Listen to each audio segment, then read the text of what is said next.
Salutations, I'm Zole6JC, and do you ever have a question that just completely haunts you? Well, for me, that question is, why did the GameCube fail? I know it sounds like a very unusual question to ask, but nevertheless, I've always been confused by that question. Think about it. I mean, on the internet, you constantly hear that, oh, games are the main reason why a console sells well. And that makes sense, of course. If a console does not have good games, it won't sell well. If it does have good games, it should sell well. However, the problem with this axiom, at least that I have when it comes to the GameCube, is that as many people have known over the years, the GameCube has received wide critical praise for its games and its games library. However, as many people have also noted, it didn't sell that well, which is an unusual paradox. You think that with its games library, it would have sold really well. However, last year, I reached a bit of an epiphany when it came to why the GameCube failed. But on this quest to understand why the GameCube failed, I got a GameCube for $5. I mean, look at it. This is an absolute deal. But apparently, you know, the individual at the flea market that gave me this GameCube for $5 felt bad for me. I don't really know why. They gave me a free copy of Wind Waker. I mean, can you believe that? I mean, there's a few issues. I mean, it doesn't really seem to want to play on this GameCube. I mean, this GameCube doesn't really want to seem to play anything. And, well, I mean, anything that happens in the game, I mean, it seems to be detailed in the strategy guide. But, I mean,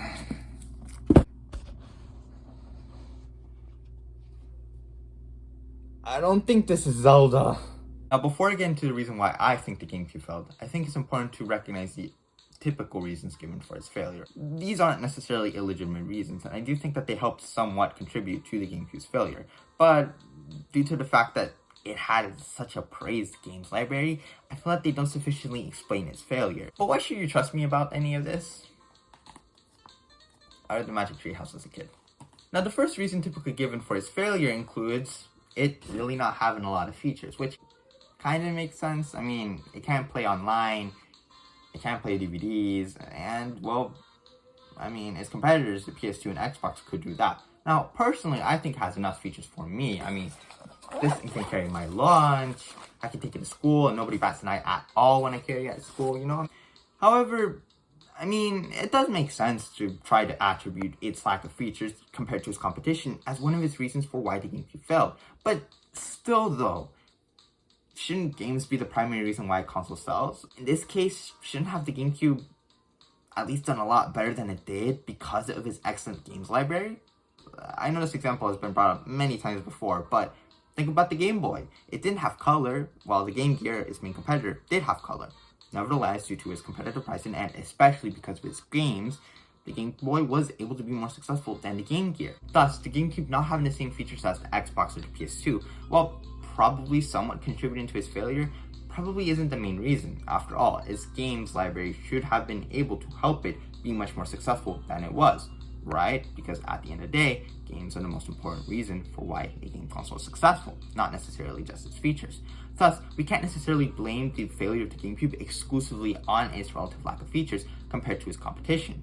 However, another much more compelling reason given is the PS2.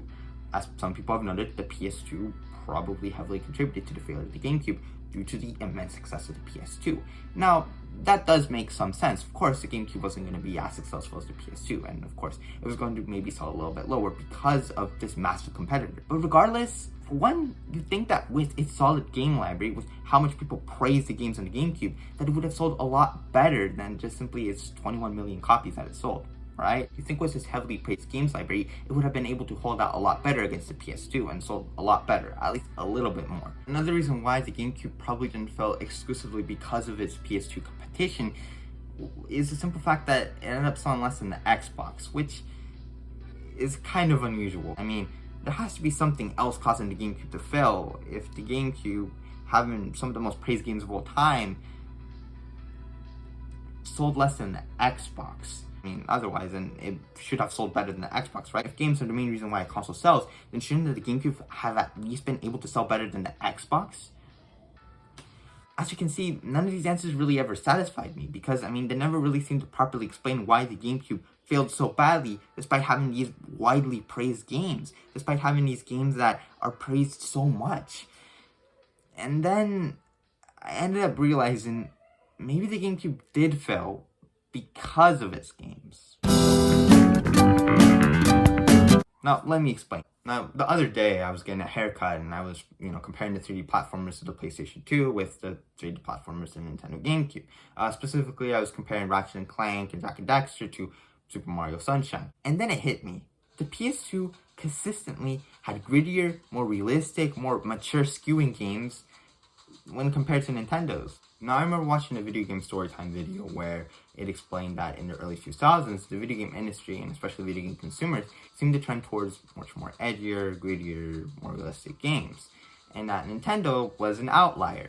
And I think this information is really necessary to understand, because I think it helps demonstrate why the GameCube failed. Very simply put, in the early 2000s, think about the popular games at the time. They were, as I mentioned previously, grittier, realistic, edgy. They were rated T or rated M. And very simply put, Nintendo was not making those type of games. Therefore, Nintendo was not participating in the video game trends and the type of games that video game consumers at the time, wanted to purchase. And as a result, maybe the GameCube failed because of that. Because Nintendo was not making those type of games that fulfilled the desires of the video game consumer at the time. And I mean, that makes sense. Remember that early comparison with Jak and Daxter and Ratchet & Clank and Super Mario Sunshine? I mean, the PS2 consistently was given these type of games, and even the Xbox was given these type of games that video consumers in the early 2000s really wanted. Even on 3D platformers, they were gritty and realistic and edgy. And Nintendo, simply put, was not making those type of games. Most of its games were, well, not necessarily gritty or mature or realistic. And that's completely fine. But the problem was that video game consumers in the early 2000s seemed to not really like this. I mean, take for instance this video. Everybody's giving Zelda flack because it doesn't look like a realistic sort of, animated thing. The thing. biggest disappointment to me was Super Mario Sunshine. You're disappointed by that game. Graphically, it is probably one of the worst games on the GameCube. It looks like an N64 game. You got to tell me what you find fault in the gameplay of Super Mario Sunshine. What's wrong with that game? Awesome. It's for kids. He's got a jetpack on his back. It also fires up a water cannon. Once again, very innovative stuff. Once again, I must say, yes, if you like games that are very much styled for a younger audience, right, then you're gonna love the GameCube. If I love Unreal, and I also love Super Mario. Great for you. I love those kinds of games. You're a hardcore gamer. I'm an everyman gamer. What'd you think of Zelda? I didn't like it. Why? Because it looks like a cartoon. The way the N64 looked. Going on record as saying is that the games that the Nintendo GameCube is putting out, although maybe quality to other people, yes, I just don't find them appealing. Super Mario Party 4. Now, you know why they call it that, don't you? Why? Because you gotta be 4 years old to play it. Now, with all due respect to Sir, but it seems like you probably enjoy the PlayStation 2 and Xbox conferences a lot more than Nintendo's. I mean, consistently he's talking about how Nintendo's games seem a lot more infantile and they don't seem very mature. Unfortunately, this represents how many video game consumers probably looked at Nintendo's games and perceived them. They probably perceived them as much more infantile, especially compared to the more mature games of PlayStation 2 and Xbox.